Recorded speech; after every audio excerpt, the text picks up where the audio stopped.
Okay, this is my lesson on how to play the clawhammer banjo. I like to think of it as having three different sounds. So the first sound I'd like you to think about is that the banjo is a drum. It's part of the rhythm section, and it also plays the melody. But let's start with just the drum aspect of it.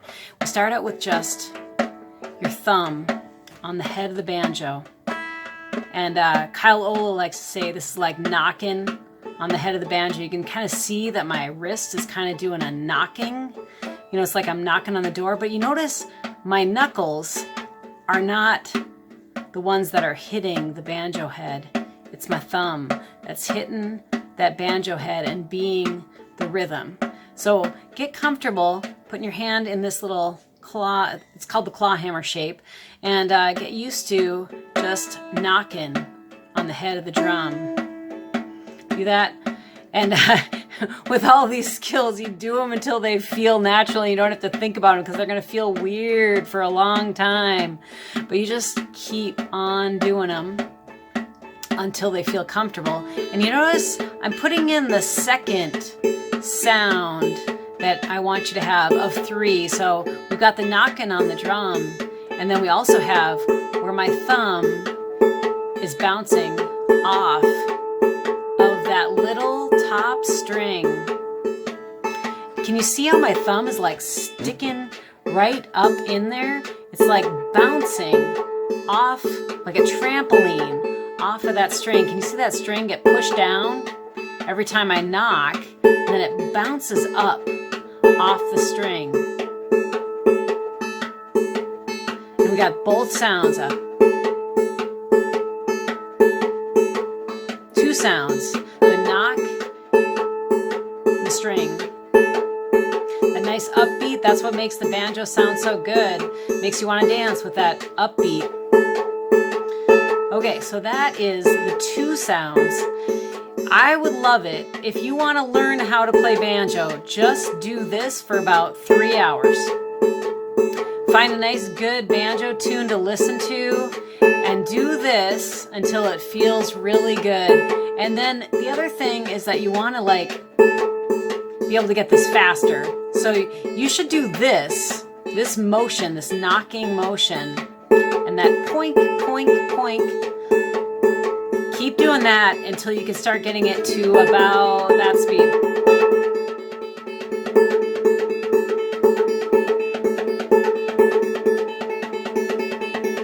So that's going to take a while before you get to that speed. So I'm going to show you the third thing, but if doing the third noise screws up this, stop.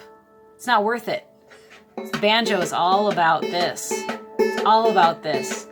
And the rest of it, I mean, it's good, but it's not all of it. So I've, just so you know, I'm in D, so I've fretted this second fret. Not that it matters to you while you guys are doing this. You guys can have it in any kind of tuning, but just for my own.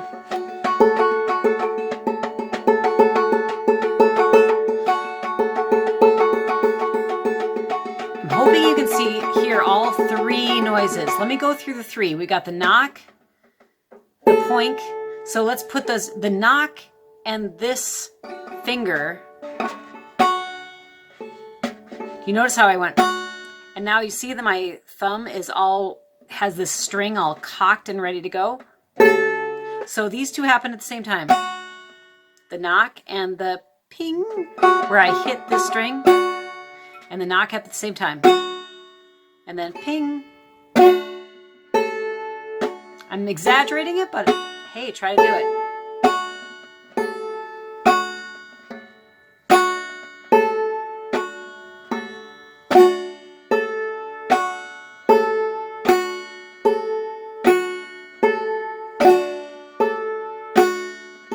And then you should just sit and do this for about 20 hours until you don't have to think about it so hard. Because if you can do this without thinking, you can start playing some tunes. So sit. In fact, my husband, we went on this ride when he was learning banjo. We drove all the way out to Colorado. It took 20 hours. And he sat there with a banjo and did this for 20 hours, except he deaded the strings, which was kind of nice of him. Oops. So it sounded like this. I felt like I had my blinker on for 20 hours straight.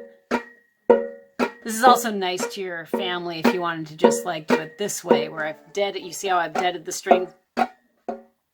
So it doesn't sound as much, but you can still do the hand. And now I want to point out that you can do it. You want to try to get this. Keep going faster and faster until you're about here. And then you're ready for the next video.